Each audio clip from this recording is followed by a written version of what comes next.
Hello guys, good evening.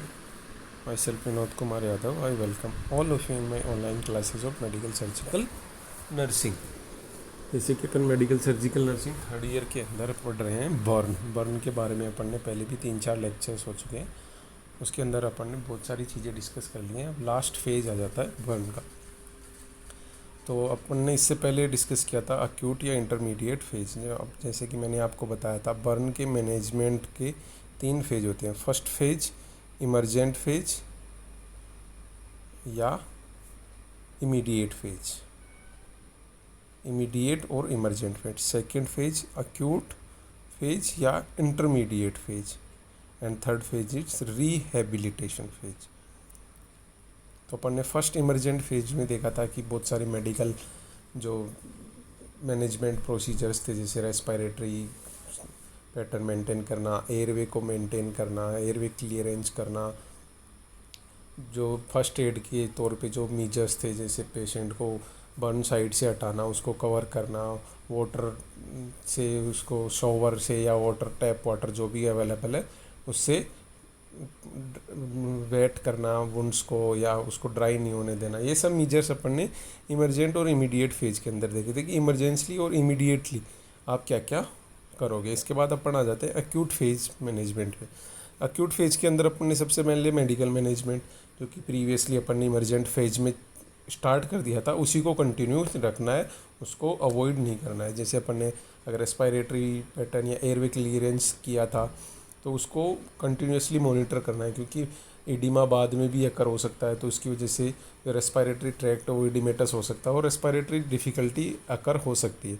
तो medical management में अपने को एयरवे, ब्रीदिंग, सर्कुलेटरी जो फ्लूड इनटेक आउटपुट जो भी था उसको मेंटेन करना, डिफॉर्मिटीज़ जो फर्दर हो रखी हैं उनको मेंटेन करके चलना है साथ में, और ईसीजी, एक्सरेज और फर्दर इन्वेस्टिगेशंस, ताकि अपन और डिटेल में पता कर सके कि पेशेंट को बर्न के अलावा और कोई इंजरीज तो नहीं हुई। वो सब किस में अपन एक्यूट फेज के अंदर मेडिकल मैनेजमेंट के अंदर करेंगे। इसके बाद सेकंड आता है infection prevention. Infection is the most common reason that cause complications in the burn. Infection की वजह से बहुत सारी कॉम्प्लिकेशंस हो जाती हैं, क्योंकि पेशेंट वीक है, उसकी बॉडी का जो first line of defence skin होती है वो बर्न हो चुकी है। इसके अलावा जो इन्फ्लामेटरी कंडीशंस है वो भी ऑन गोइंग है, तो इस वजह से पेशेंट क्या वल्नरेबल होता है इन्फेक्शंस के लिए, बहुत ज़्यादा ससेप्टिबल होता है कि उसको इजीली इन्फेक्शंस हो सकते हैं। तो अपने को बहुत ही प्रिकॉशंस रखने हैं इन्फेक्शन को प्रिवेंट करने के लिए। अगर अपन कोई भी surgical procedure, medical procedure follow कर रहे हैं तो जो एसेप्टिक टेक्निक्स है वो यूज करें, पेशेंट को कवर कर के रखें, पेशेंट के आसपास का एनवायरनमेंट क्लीन एंड हाइजेनिक रखें, तो इससे अपन इन्फेक्शन को प्रिवेंट कर सकते हैं। थर्ड थिंग थी वुंड क्लीनिंग। वुंड क्लीनिंग में अपन ने देखा था कि वुंड को क्लीन करना, उसके अंदर बहुत सारी जो डेड सेल्स या कोई आउटर एक्सटर्नल ऑब्जेक्ट्स कुछ भी हो सकते हैं, तो उसको क्लीन करने के लिए अपन ने शावर या टैप वाटर या फिर बेड बाथ, इनमें से किसी भी टेक्निक का यूज करके अपन वुंड क्लीनिंग कर सकते हैं। इसके बाद topical antibacterial therapy. Topical antibacterial मतलब जो स्किन बर्न हुई है उसके ऊपर टॉपिकली अपन एडमिनिस्टर करेंगे एंटीबैक्टीरियल एजेंट्स, जो कि जो वहाँ पे बैक्टीरियल ग्रोथ है उसको डिस्ट्रॉय कर देंगे, जैसे सिल्वर नाइट्रेट, सल्फर डाइजीन्स, ये सब अपन यूज कर सकते हैं। इसके बाद वुंड ड्रेसिंग। वुंड ड्रेसिंग करना बहुत इंपॉर्टेंट है, क्योंकि इन्फेक्शन से प्रिवेंट करता है, ये हीलिंग को प्रमोट करता है, इसलिए वुंड ड्रेसिंग ज़रूरी है। वुंड ड्रेसिंग के तौर पे अपन जो बैंडेज है वो यूज कर सकते हैं, या फिर उसके अलावा जो सिंथेटिक या जो मैंने बताए थे ग्राफ्टिंग में, वो भी एज ए ड्रेसिंग यूज किए जा सकते हैं। तो वुंड ड्रेसिंग करेंगे, वुंड को कवर करेंगे थ्रू द ड्रेसिंग, ताकि उसको हील होने के लिए और हीलिंग प्रमोट हो सके और साथ में इन्फेक्शन भी प्रिवेंट हो सके। इसके बाद बात करते हैं वुंड डेब्रिटमेंट। स्लोली जब ड्रेसिंग चेंज करते हैं तो अपन जो भी, एक तो फर्स्टली जब वुंड क्लीन करेंगे तब वुंड डेब्रिटमेंट होगा, कि जो भी डेड सेल्स, टिश्यूज या कोई भी ऑब्जेक्ट बर्न के आसपास या बर्न पे लगे हुए हैं उनको हटा देना। डेब्रिटमेंट में अगर कोई स्किन पे ब्लिस्टर भी बना हुआ है ना, तो उस ब्लिस्टर को भी अपन रप्चर करके उसके पानी को निकाल के इंजेक्शन से और उसकी स्किन को हटा देते हैं। अगर कोई भी ब्लिस्टर हो या कोई भी वुंड हो या कोई भी सरफेस जो डीप वुंड है, तो सबको अपन डेब्रिडमेंट में हटा देते हैं। जो भी डेड सेल्स, स्किन टिश्यूज़ जो स्किन के ऊपर ब्लिस्टर के ऊपर जो स्किन होती है ना उसको भी हटा देते हैं डेब्रिडमेंट में। तो वुंड डेब्रिडमेंट करेंगे। वुंड ग्राफ्टिंग, जो ग्राफ्टिंग मैंने आपको बताई थी 2-3 तरह से हो सकती है, ऑटोग्राफ्ट, एलोग्राफ्ट, आइसोग्राफ्ट और जीनोग्राफ्ट। ये 4 तरह के ग्राफ्टिंग होते हैं, जिसमें एक तो खुद से जो पेशेंट है उसी की बॉडी के पार्ट से लेते हैं तो उसको ऑटोग्राफ्टिंग बोलते हैं।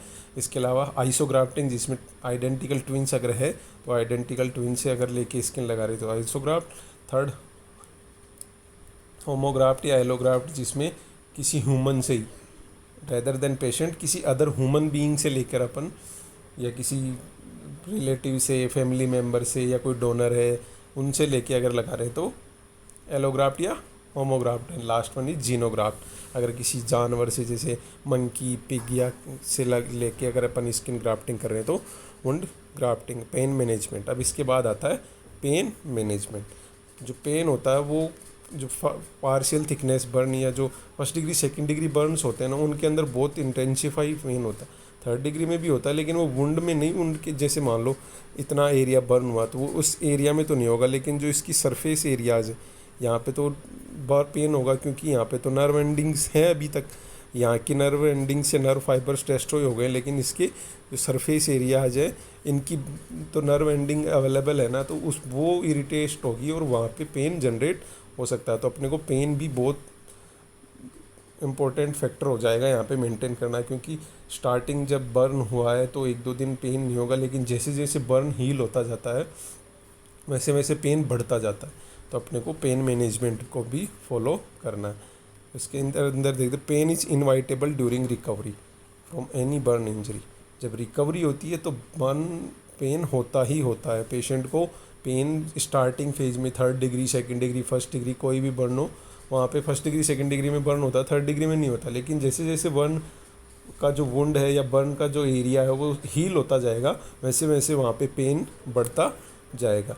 Pen in the burn patient has been described as a tormenting consequences. Tormenting मतलब रिकवरिंग फेज में जब रिकवरी हो रही होती है तो उस कॉन्सिक्वेंसेस को बोलते हैं tormenting consequence of burn injury and wound healing. Next, the outstanding feature of burn pain are its intensity and long duration. मतलब जो इंटेंसिटी होती है बहुत सीवियर होती है और लंबे टाइम तक रहता है।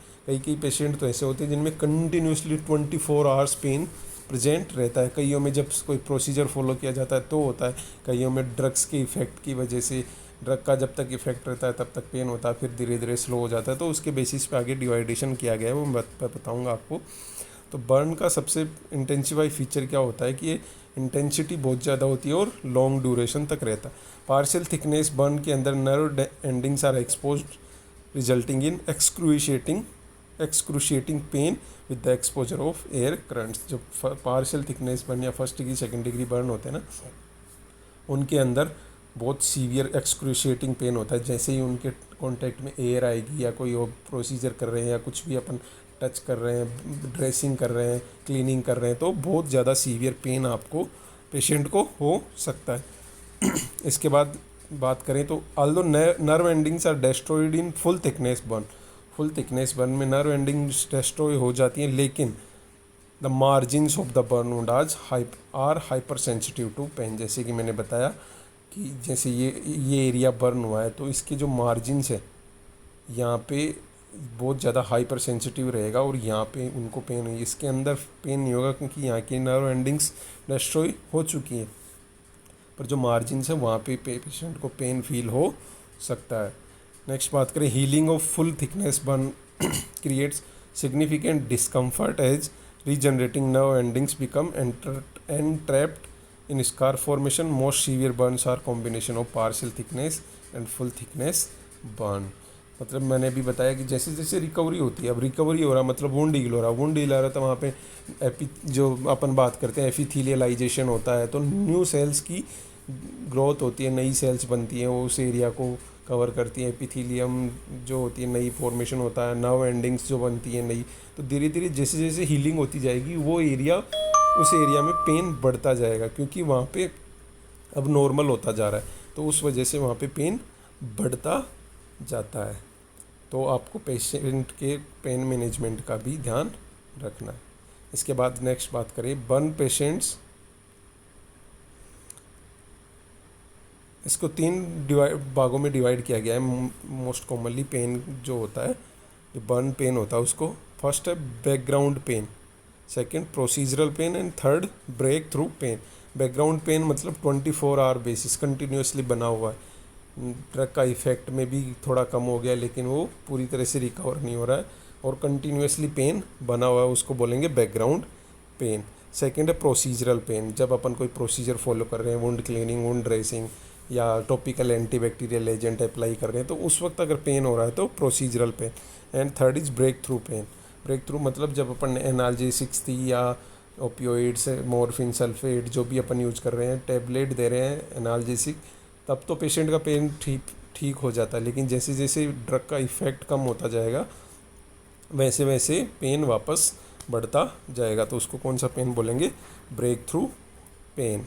अब पेन मैनेजमेंट के लिए अपन क्या क्या कर सकते हैं? सबसे पहले बात करें तो ओपियोइड एडमिनिस्ट्रेशन, जैसे अपन ने पहले बात करी थी, मॉर्फिन, सल्फेट, ये सब अपन देते हैं। तो opioid administration via the IV route, particularly in the emergent and acute phase of burn management. Starting जो इमरजेंट फेज था उसमें भी अपन ने आईवी मॉर्फिन दिया था, ओरली नहीं देना है, क्योंकि ओरली जो मॉर्फिन है सर्कुलेशन फ्लूइड एंड इलेक्ट्रोलाइट्स की कमी या हाइपोवोलीमिया हो रखा है, हाइपोवोलीमिक शॉक हो रखा है, तो इतना इफेक्टिव नहीं होगा। तो अपन क्या करेंगे? आईवी ही यूज करेंगे route for the administration of opioids. तो ओपियोइड एडमिनिस्ट्रेशन आईवी रूट से करेंगे दोनों फेज में। इमरजेंट फेज में तो किया ही था, एक्यूट फेज में भी उसको कंटिन्यू रखना है। इसके बाद morphine sulphate remains the analgesic of choice for the treatment of acute burn pain. जो एनाल्जेसिक ऑफ चॉइस है वो मॉर्फिन सल्फेट ही है अभी। इसके अलावा fentanyl is another useful opioid for burn pain, particularly procedural burn pain, यानी जब पेशेंट पे के ऊपर कोई प्रोसीजर फॉलो किया जाता है या प्रोसीजर परफॉर्म किया जाता है, उस टाइम पे उसको पेन हो रहा है, तो उसके लिए अपन मॉर्फिन सल्फेट के बजाय फेंटेनाइल, जो कि एक ओपियोइड ही है, वो यूज करते हैं। ये क्या है? हाई ऑनसेट है इसका और पोटेंसी बहुत ज़्यादा है, मतलब रैपिड ऑनसेट, जल्दी से इफ़ेक्टिव हो जाती है और इसकी पोटेंसी भी बहुत ज़्यादा है। प्रोसीजरल पेन क्या होता है? जब प्रोसीजर फॉलो किया जाता है उसके थोड़े टाइम तक बहुत सीवियर रहता है, बाद में ऑटोमेटिकली वो भी स्लो हो जाता है, लेकिन तो इस वो थोड़ा ड्यूरेशन का जो टाइम है उसी के अंदर अपन ऐसा कोई ड्रग यूज करिए जो जल्दी से इफ़ेक्टिव हो सके, तो वो ड्रग कौन सी होती है? फेंटेनाइल। इसके बाद बात करें patient controlled analgesia, in which a pump is used to administer a continuous infusion of an opioid। Continuously ऐसा नहीं है कि एक बार में बोलस के रूप में नहीं दिया जाता है, कि कंटिन्यूसली एडमिनिस्टर किया जाता है, स्लोली थोड़ा थोड़ा थोड़ा थोड़ा, क्योंकि पेन 24 आवर बेसिस पे है, तो पेशेंट को कंटिन्यूसली मेडिसिन चाहिए। तो अपन उसके लिए क्या करते हैं? पेशेंट कंट्रोल्ड एनाल्जेसिया जो मेथड होता है वो यूज करते हैं, जिसके अंदर एक इन्फ्यूजन पंप होता है। तो इन्फ्यूजन पंप में अपन वो ड्रग लगा के और छोड़ देते हैं, तो वो स्लोली स्लोली स्लोली स्लोली जो एडमिनिस्टर होती रहती है और उसका इफ़ेक्ट लंबे टाइम तक बना रहता है। Some burn units are self administered nitrous oxide, कई जो बर्न यूनिट्स वो नाइट्रस ऑक्साइड भी यूज करते हैं। ये एक सिडेटिव और पेन किलर इफ़ेक्ट होता है इसका, या पेन रिलीफ करती है। ऐसे तो नाइट्रस ऑक्साइड लाफिंग गैस होती है, लाफिंग गैस का नाम सुना होगा, वो नाइट्रस ऑक्साइड ही होती है, लेकिन इसका सिडेटिव और पेन किलर का भी इफ़ेक्ट होता है। ये पेन किलर और सिडेटिव का भी काम करती है। The ideal pain management regimen must incorporate the treatment of pain and anxiety must be individualised for each patient. Sedation with anxiolytics medication such as lorazepam and midazolam may be indicated in addition to the administration of opioids। opioids के साथ साथ अपन क्या करते हैं? Anxiety, क्योंकि patient को pen होगा तो एंजाइटी बढ़ेगी। जैसे जैसे पेशेंट को अगर पेन ज़्यादा होगा तो एंजाइटी बढ़ेगी, तो अपन ओपियोइड्स के साथ एंजियोलाइटिक ड्रग्स भी यूज करते हैं, जैसे कि lorazepam and midazolam. The use of non pharmacological measures, non pharmacological मतलब मेडिसिन के अलावा आजकल बहुत सारे ट्रेंड में है, जैसे म्यूजिक थेरेपी है, रिलैक्सेशन थेरेपी है, डीप ब्रीथिंग एक्सरसाइजेज है। ये क्या है? बहुत हेल्प करती हैं पेशेंट को डाइवर्ट करने में, पेशेंट को पेन की फीलिंग से डाइवर्ट करने के लिए अपन नॉन फार्मेकोलॉजिकल थेरेपीज़ भी यूज कर सकते हैं, जैसे रिलैक्सेशन टेक्निक्स हैं, डीप ब्रीदिंग एक्सरसाइज है, डिस्ट्रैक्शन है, गाइडेड इमेजरी है, मतलब रिलैक्सेशन टेक्निक्स जैसे मेडिटेशन है, पेशेंट को काम करना, रिलैक्स करना, वो एग्रेसिव ना हो, चीज़ों के बारे में नहीं सोचे, वो सब टेक्निक्स अपन यूज कर सकते हैं। डीप ब्रीदिंग एक्सरसाइज के थ्रू अपन पेशेंट को पेन रिलीव कर सकते। डिस्ट्रैक्शन मतलब उसका ध्यान किसी और चीज़ की तरफ ट्रांसफ़र कर दे, जैसे टीवी चला दिया या फिर पे उसके फैमिली मेम्बर से मिला दिया तो उसका ध्यान उस तरफ डाइवर्ट हो जाता है।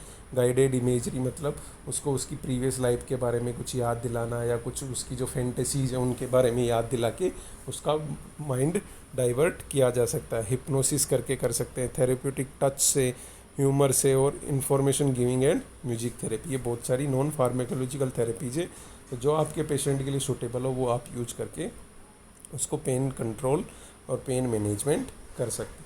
पेन मैनेजमेंट भी बहुत इंपॉर्टेंट फैक्टर है, जैसे कि रेस्पिरेटरी और जो फ्लूइड एंड इलेक्ट्रोलाइट बैलेंस किया था उसी की तरह पेन मैनेजमेंट भी ज़रूरी है। इसके बाद आते हैं न्यूट्रिशनल सपोर्ट पे। जब भी हीलिंग की बात होती है, वुंड हीलिंग की बात होती है, तो वहाँ पे न्यूट्रिशनल सपोर्ट होना बहुत ज़रूरी है। जब तक आप अच्छा न्यूट्रिशन नहीं दोगे हीलिंग प्रमोट नहीं होगी। तो हीलिंग को प्रमोट करने के लिए आपको एक good nutrition will help the wound healing.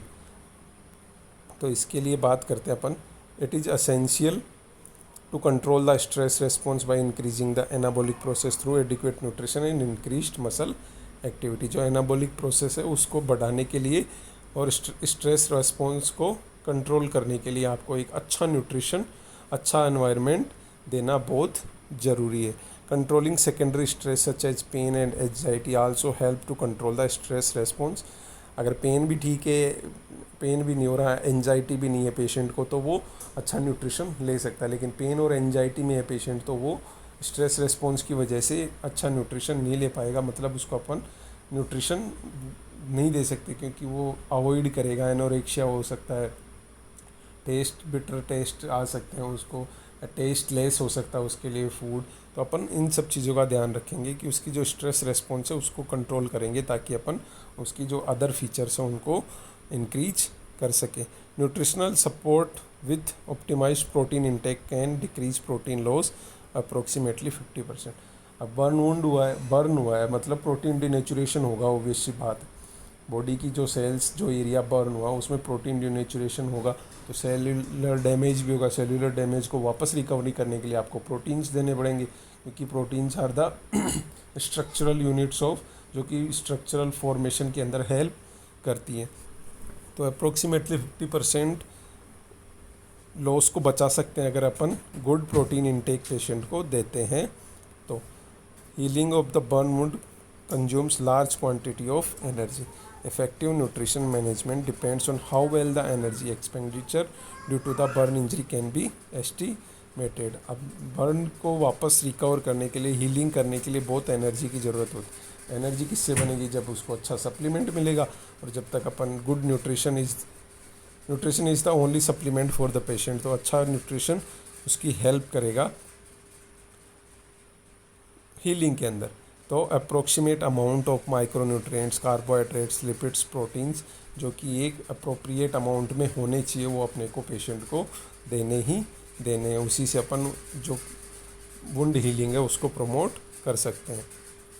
इसके बाद बात करें, प्रोटीन रिक्वायरमेंट में भी range from 1.5 to 4 grams of protein per kilogram of the body weight every 4 hours। मतलब 1.5 से 4 ग्राम तक 1.5 to 4 gram into body weight पर 24 hours।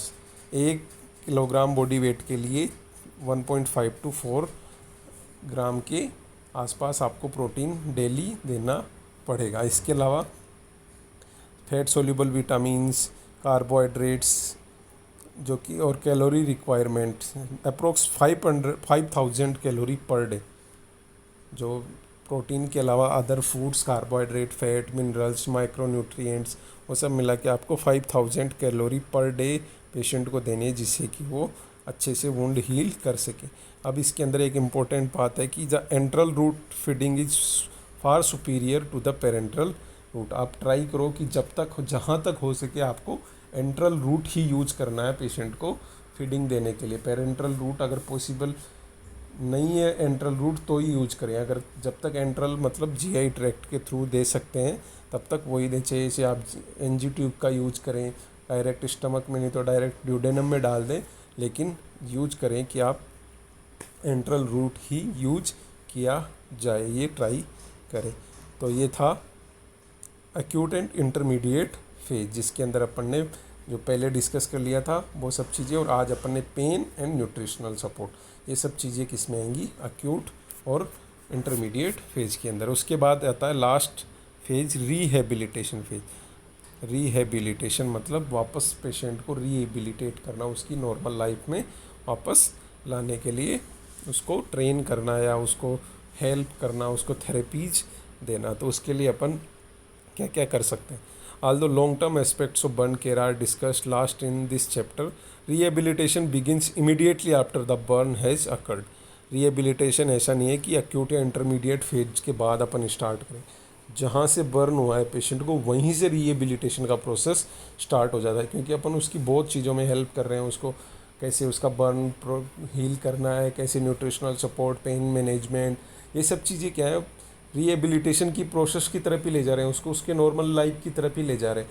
तो rehabilitation from the starting of the burn injury ही स्टार्ट हो जाता है।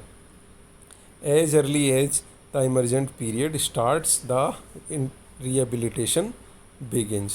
The burn patient increasingly focuses on alterations in self-image and lifestyle that में आकर, जो बर्न पेशेंट होगा वो अपनी जो बर्न एरिया है उसको, या अपनी उसकी लाइफ में लाइफस्टाइल पे या उसकी सेल्फ बॉडी इमेज पे जो भी इफ़ेक्ट हुआ है उसको लेके एंग्जायस हो सकता है, उसको लेके परेशान हो सकता है। तो अपने को उसको वुंड हीलिंग तो ऑब्वियसली होगी, साइकोलॉजिकल सपोर्ट देंगे, रिस्टोरिंग मैक्सिमल फंक्शनल एक्टिविटी, अपन ट्राई करेंगे कि रिस्टोर करें मैक्सिमल, जितना वो ज़्यादा से ज़्यादा ट्राई कर सके फंक्शनल एक्टिविटीज़। अब अगर किसी का बहुत सीवियर बर्न हुआ है, लेग या कोई बॉडी पार्ट बहुत ज़्यादा डैमेज हो गया, तो अपन वो रिकवर नहीं कर सकते, लेकिन अपन ट्राई करेंगे कि जितना हो सके उसको मैक्सिमल फंक्शनल सपोर्ट तक या फंक्शनल एक्टिविटीज़ तक रिकवर कर सकें। The focus on maintaining fluid and electrolyte balance and improving nutritional status continues. अब बर्न पेशेंट को बाद में later for the 1 year 2 years आपको nutritional support and fluid and electrolyte balance के लिए गाइडेंस देना होगा, और साथ में मॉनिटरिंग कंटिन्यूसली करनी होगी, क्योंकि बाद में भी इस कई बार प्रॉब्लम्स हो जाती हैं कि ध्यान नहीं दिया गया, न्यूट्रिशनल प्रॉपर नहीं हुआ, तो बर्न वुंड से वो वापस कंप्लीटली रिकवर नहीं हो पाते हैं, वहाँ पे स्कार फॉर्मेशन हो जाता है और जो पैचेज हैं वो बन जाते हैं। उसकी वजह से क्या है, जो बॉडी इमेज डिस्टर्बेंस होता है ना, वैसे जो फीचर्स हैं वो आपको देखने को मिल सकते हैं कि पेशेंट कहीं से जला था, उसने अच्छा न्यूट्रिशन नहीं लिया तो वहाँ पे स्कार फॉर्मेशन हो गया, वो एरिया ब्लैकिश हो सकता है, या फिर स्कार्स दिख सकते हैं। तो उसको अपन प्रिवेंट करने के लिए फोकस करेंगे कि अच्छा न्यूट्रिशनल सपोर्ट हो, और साथ में पेशेंट को साइकोलॉजिकल सपोर्ट ये सब प्रोवाइड करेंगे। Psychological and vocational counselling or referral to support groups में भी helpful to promote recovery and quality of life. Vocational मतलब उसकी लाइफ के बारे में, उसके वर्क के बारे में अपन काउंसलिंग करेंगे, और साथ में साइकोलॉजिकल काउंसलिंग तो कंटिन्यूसली चलती ही रहेगी। In the physical therapist, occupational therapist and representatives of the manufacturer of elastic pressure garments measure the patient for the correct fit. जो इलास्टिक प्रेशर गारमेंट्स होते हैं, कई बार क्या होता है पेशेंट बर्न की वजह से जो स्किन है वो लूज हो जाती है, या फिर स्किन जो बॉडी इमेज है वो डिस्टर्ब हो जाती है, तो उस बॉडी इमेज को परफेक्ट करने के लिए अपन इलास्टिक प्रेशर गारमेंट्स यूज कर सकते हैं, जो कि एक करेक्ट फिट में पेशेंट को ला सकते हैं, और उनका लंबे टाइम तक यूज करने से बॉडी इमेज डिस्टर्बेंस जो भी हैं वो करेक्ट हो सकते हैं। Ongoing physical assessment related to rehabilitation goals include range of motion exercise आपको कंटिन्यूसली करनी है जॉइंट्स की, functional abilities in activities of daily living की जो भी फंक्शनल एक्टिविटीज़ है उनको फोकस करना है। Early signs of skin breakdown from splints और पोजिशनिंग डिवाइसेस, अगर आपने कोई स्प्लिंट लगा के रखा है या फिर कोई पोजिशनिंग डिवाइस दे रखा है उसको, तो उनकी वजह से कोई स्किन डैमेज तो नहीं हो रहा, उसके साइंस को आप कंटिन्यूसली मॉनिटर करते रहेंगे। इसके अलावा एविडेंस ऑफ न्यूरोपैथीज़, को न्यूरोपैथी या न्यूरोलॉजिकल डैमेज तो नहीं हुआ, उसके लिए पेशेंट को असेस करेंगे। एक्टिविटी टॉलरेंस, कितनी एक्टिविटी पेशेंट कर पा रहा है उसको फोकस करेंगे। And quality and condition of healing, skin कितनी स्पीड से या किस फेज से, कितनी इंटेंसिटी से स्किन रिकवरी कर रहा है, इन सब चीज़ों का आपको रिहेबिलिटेशन के अंदर कंटिन्यूसली असेसमेंट करते रहना है। इसके बाद बात करें तो recovery from burn injury involves every system of the body, क्योंकि every system of the body affected by the burn. So the recovery, in the recovery phase या in the rehabilitation phase, we should monitor all the systems of the body.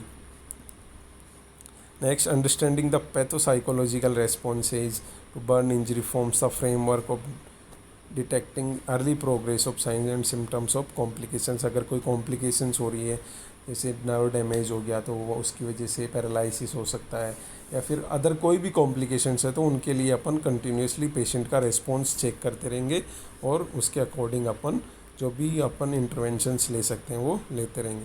Early detection of and early intervention enhance the successful rehabilitation. Rehabilitation के अंदर अपन continuously monitor करते रहेंगे और early detect कर लेंगे। मान लो कोई कॉम्प्लिकेशंस होने वाली है, अगर उनका जल्दी पता चल जाता तो अपन अर्ली इंटरवेंशन कर सकते हैं। लेकिन अगर अपन ने ध्यान नहीं दिया, सपोर्ट नहीं किया अच्छे से पेशेंट का, तो उसकी वजह से कॉम्प्लिकेशंस जनरेट हो सकती हैं और वो प्रॉब्लम्स जनरेट कर सकती है पेशेंट की लाइफ के लिए।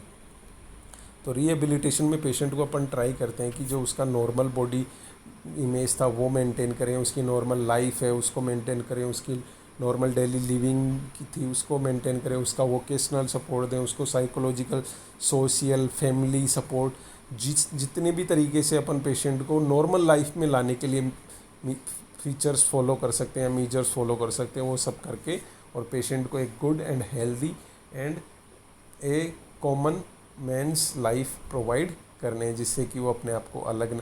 कई बार क्या होता है, बहुत ज़्यादा सीवियर बर्न होता है तो पेशेंट पे की बॉडी पे स्कार से हो जाते हैं, तो अपन इनके लिए ग्राफ्टिंग यूज करके किसी भी तरह से पेशेंट को अपने को उसकी नॉर्मल लाइफ में नॉर्मल लाइफ जिए ऐसे करना, प्रमोट करना है। तो ये था मैनेजमेंट ऑफ बर्न, जिसके अंदर अपन ने देखा सबसे पहले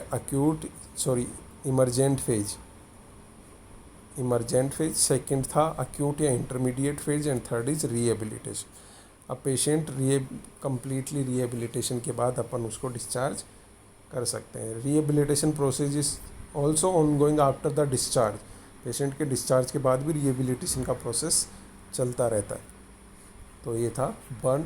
अब इसके बाद अपन आ जाते हैं अपने नर्सिंग मैनेजमेंट में। नर्सिंग मैनेजमेंट मैंने लास्ट में एक साथ लिया है, ऐसे अकॉर्डिंग टू फेज होता है नर्सिंग मैनेजमेंट, लेकिन मैंने सबसे लास्ट में लिया। तो इमरजेंट फेज के अंदर जो नर्सिंग मैनेजमेंट होगा, क्योंकि पेशेंट की अपन हमेशा जब भी नर्सिंग मैनेजमेंट की बात करते हैं तो प्रायोरिटी की बात करते हैं, और प्रायोरिटी हम ऐसा नहीं है कि सबसे लास्ट ही होती है, priority according to the treatment, according to the need of the patient होती है। तो इमरजेंट फेज में नर्सिंग मैनेजमेंट के लिए सबसे पहले जब भी नर्सिंग मैनेजमेंट करते हैं तो सबसे फर्स्ट अपना फोकस होना चाहिए असेसमेंट पे, क्योंकि जब तक असेसमेंट नहीं करेंगे तब तक अपने को पेशेंट की प्रायोरिटीज़ का पता नहीं चलेगा, पेशेंट की नीड्स का पता नहीं चलेगा, पेशेंट की कंडीशन का पता नहीं चलेगा। तो अपन नर्सिंग असेसमेंट ज़रूर करते हैं एक बार।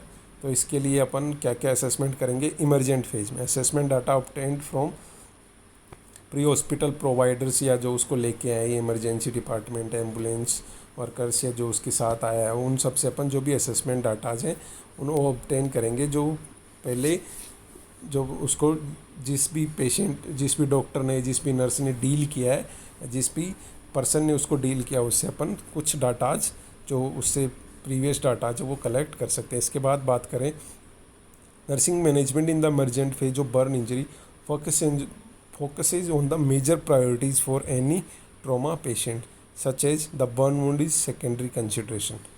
The burn wound secondary होगा, उसकी major priorities क्या होगी for any trauma patient। कोई trauma patient है तो उस पे ज़्यादा फोकस करना है, burn wound का secondary consideration होगा। मतलब अगर उसके साथ कोई ट्रॉमा है तो उसको पहले अपन जैसे कोई फ्रैक्चर है, सर्वाइकल इंजरी हो सकती है, कोई और इंजरी हो सकती है, तो उसको पहले अपन फोकस करेंगे। Next, aseptic management of burn wounds and invasive line continuous. मैंने बर्न वुंड्स का एसेप्टिक तरीके से मैनेजमेंट करना और इन्वेजिव लाइंस जो उसकी आईवी लाइंस या कोई सेंट्रल लाइन लगी हुई है तो उनको असेस करना। The nurse monitors vital signs frequently जो वाइटल साइंस है उनको मॉनिटर करना है। Respiratory status is monitored closely. इसके अलावा apical, carotid and femoral pulses are evaluated.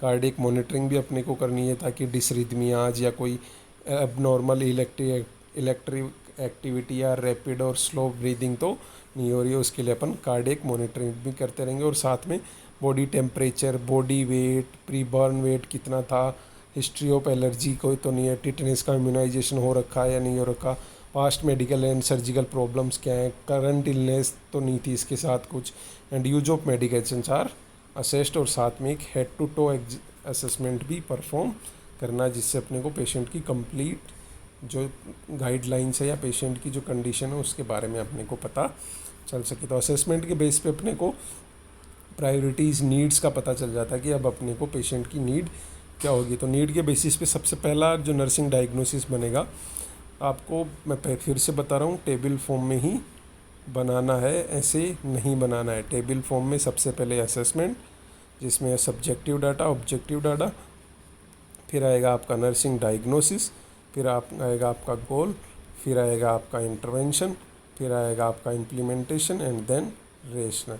ये चीज़ें आपको इंक्लूड करनी है। तो इसके अंदर सबसे फर्स्ट जो नर्सिंग डायग्नोसिस है, एक एक तीनों फेज का मैं डिस्कस करूँगा, बाकी आप नोट डाउन कर लेना। और अगर उनके अंदर कोई समझ में नहीं आ रहा हो तो वो मेरे को बोल देना, मैं दोबारा से समझा दूँ।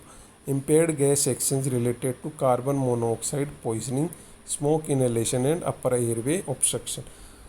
कभी भी अगर आप कोई पेशेंट डील कर रहे हो तो अगर उसको रेस्पिरेटरी पैटर्न या रेस्पिरेटरी सिस्टम या एयरवे ब्रीदिंग डिस्टर्ब हुआ तो आपकी फर्स्ट प्रायोरिटी हमेशा होनी चाहिए कि उसका एयरवे और रेस्पिरेटरी पैटर्न आपको मेंटेन करना चाहिए। चाहे कोई भी पेशेंट हो, चाहे हार्ट अटैक का पेशेंट हो, चाहे से ट्रॉमा का पेशेंट हो, चाहे बर्न का पेशेंट हो, चाहे से कोई अदर इंजरी का पेशेंट हो, आपको सबसे पहले फोकस करना है उसकी रेस्पिरेटरी पैटर्न और ब्रीदिंग पैटर्न पे। तो सबसे पहले impaired gas exchange related to, इसमें कार्बन मोनोऑक्साइड पॉइजनिंग में भी या कोई स्मोक इनहेलेशन हो सकता है या अपर एयरवे ऑब्स्ट्रक्शन हो सकता है। अब ये डिपेंड करता है पेशेंट में क्या है। तो उसके बेसिस पे आपको जो गैस एक्सचेंज इम्पेयर्ड हो रखा है, जो ब्रीदिंग पैटर्न डिस्टर्ब हो रखा है, उसको मेंटेन करना है। क्योंकि अगर ये कंटिन्यूसली बना रहा तो आपका हाइपोक्सिया हो सकता है और कंडीशंस और भी वर्स हो सकती है। तो maintenance of adequate tissue oxygenation, इससे पहले आप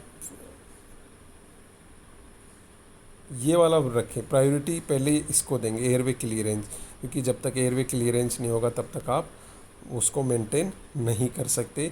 ऑक्सीजनेशन या जो इम्पेयर्ड गैस एक्सचेंज है उसको मेंटेन नहीं कर सकते। तो पहला प्रायोरिटी आपकी होगी ineffective airway clearance related to oedema and effects of smoke inhalation की वजह से। तो एडिमा हुआ है, स्मोक इनहेलेशन की वजह से इंजरी हुई है, इन्फ्लामेशन हुआ है, तो ऑब्स्ट्रक्शन हुआ है, तो उसके लिए आपको सबसे पहले आपको क्या करना है, maintain patent airway and adequate airway आपको मेंटेन करना है। ये आपका गोल होना चाहिए।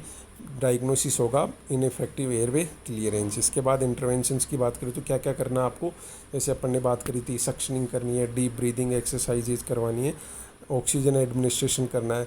तो maintain patent airway through proper patient positioning, removal of secretions and artificial airway if needed.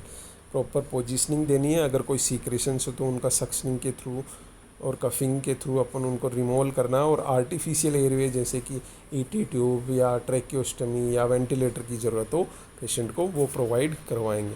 Provide humidified oxygen देना है and encourage the patient to turn, cough and deep breath to encourage an incentive spirometry suction as needed. अगर patient को अपन coughing करने के लिए, turn करने के लिए बोलेंगे, डीप ब्रीथ के लिए बोलेंगे, तो क्या हो, उसकी जो सीक्रेशंस है वो और वहाँ से हट के और ऊपर आ जाएंगे और उनको वापस अपन सक्शन करके निकाल सकते हैं। तो सबसे पहली प्रायोरिटी अपनी होगी एयरवे क्लियरेंस। इसके बाद सेकंड ये आएगा फिर इम्पेयर्ड गैस एक्सचेंज। इसको क्योंकि जब तक आपका एयरवे क्लियरेंस नहीं होगा तब तक आप इसको मेंटेन नहीं कर सकते। तो इसके अंदर एयरवे क्लियर हो गया, अब अपना फोकस हो जाएगा impaired gas exchange. Provide humidified oxygen, assess breath sounds, respiratory rate, rhythm, कितना अपने को देना है, कितना क्या करना है, वो सब अपने को इससे पता चल सकता है। Symmetry, observe for the following arrhythmias और ब्लिस्टरिंग ऑफ लिप्स और बकल म्यूकोजा की कोई इंटरनल इंजरी तो नहीं है उसके लिए। Sign nostrils, burns of face, neck और चेस्ट, इन सब के बारे में आपने को असेस करना है। इसके बाद इंक्रीज्ड हॉर्सनेस तो नहीं है पेशेंट को, क्योंकि अगर वोकल कॉर्ड्स इंजर्ड हो सकते हैं तो हॉर्सनेस हो सकती है। शॉर्ट इन स्पुटम और ट्रेकियल टिश्यूज इंस्पायरेटरी सीक्रेशंस को अपन स्पुटम को और जो सीक्रेशंस है ट्रेकियल सीक्रेशंस उनको अपने को रिमूव करना है। मॉनिटर आर्टीरियल ब्लड गेज, जिससे अपने को SpO2 और SpCO2 का पता चल सके कि कितना क्या लेवल है, उसके अकॉर्डिंग अपन मैनेजमेंट कर सकें। रिपोर्ट लेबर्ड रेस्पिरेशन, अगर लेबर्ड रेस्पिरेशन है मतलब बहुत ज़्यादा एफर्ट लगाना पड़ रहा है पेशेंट को रेस्पिरेशन करने के लिए, उसकी एसेसरी मसल्स यूज हो रही है, मतलब उसका ब्रीदिंग जो पैटर्न है वो डिस्टर्ब हो रखा हो, कोई ना कोई प्रॉब्लम है पेशेंट को, तो अपन उसको डेप्थ ऑफ रेस्पिरेशन अगर डिक्रीज है, साइंस ऑफ हाइपोक्सिया है, तो फिजिशियन को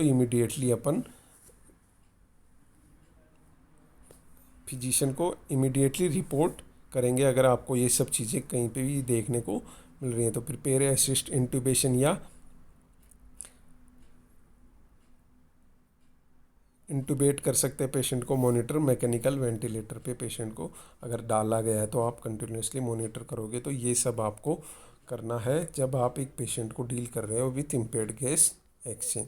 इसके बाद फ्लूइड वॉल्यूम डेफिसिट है, इसका आपको देखना है। फिर इसके बाद मैंने 2-3 केवल डायग्नोसिस बनाए हैं, तो इनके आपको ये आपका असाइनमेंट है। पिछली बार भी मैंने असाइनमेंट दिया था, किसी ने सबमिट नहीं किया, तो मेरे को सब बातें नोट हो रही हैं दिमाग में, तो आपको ध्यान रखना है इसका असाइनमेंट सबमिट करना है।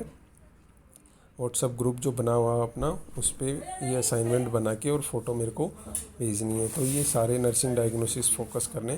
फिर इसके बाद आ जाता है अक्यूट इंटरमीडिएट फेज, अक्यूट और इंटरमीडिएट फेज। अब इसका असेसमेंट, अब इसके अंदर अपन क्या क्या असेस करेंगे। बर्न पेशेंट को अर्ली वीक्स में अपने को बर्न इंजरी पे फोकस करना है, हीमोडाइनमिक अल्ट्रेशंस पे, wound healing, pain, psychological response and early detection of complications, इन चीज़ों का आपको कंटिन्यूसली असेसमेंट करना है।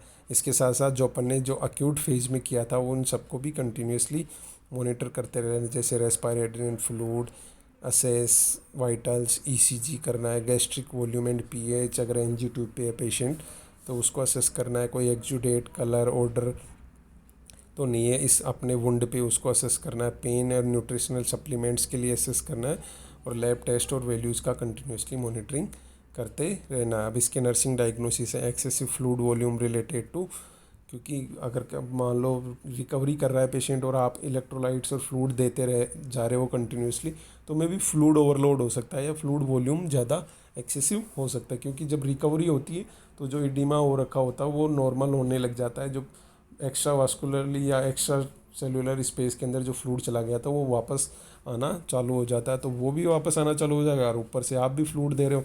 तो इसलिए आपको इनटेक आउटपुट हमेशा देखते रहना है। अगर आपको जितना फ्लूइड वॉल्यूम आप एडमिनिस्टर कर रहे हो उसके साथ साथ आउटपुट बढ़ गया है, मतलब बॉडी रिकवर कर रही।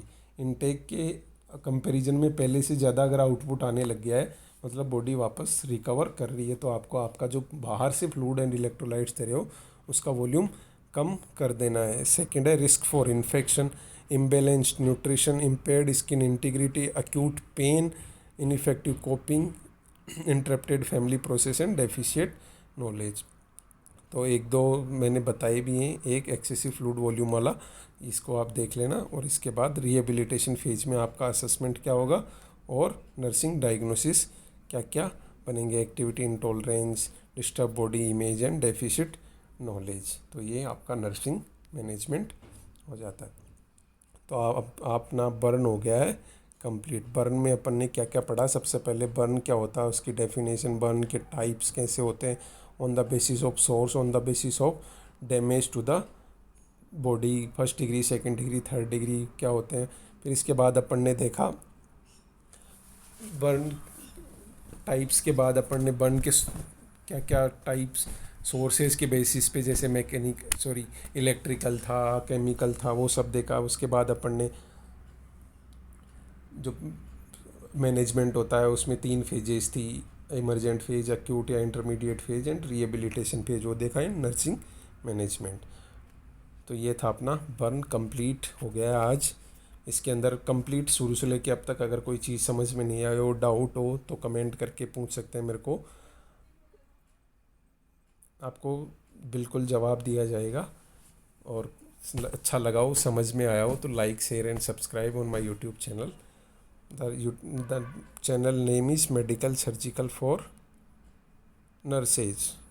अपने दोस्तों के साथ शेयर करें और ख़ुद भी एग्ज़ाम के लिए पूरी तरह से प्रिपेयर है। मैं इसके नीचे नोट्स बनाने के लिए, जो भी मेरे यूट्यूब पे वीडियोज़ हैं उनमें नोट्स बनाने के लिए मैं नीचे पीपीटी भी डालता हूँ। तो एक लिंक होता है, उस लिंक पे आप जाओगे तो आपको वो पीपीटी शो होगी, तो उससे आप इजीली नोट्स भी बना सकते हैं। तो thank you for listening me.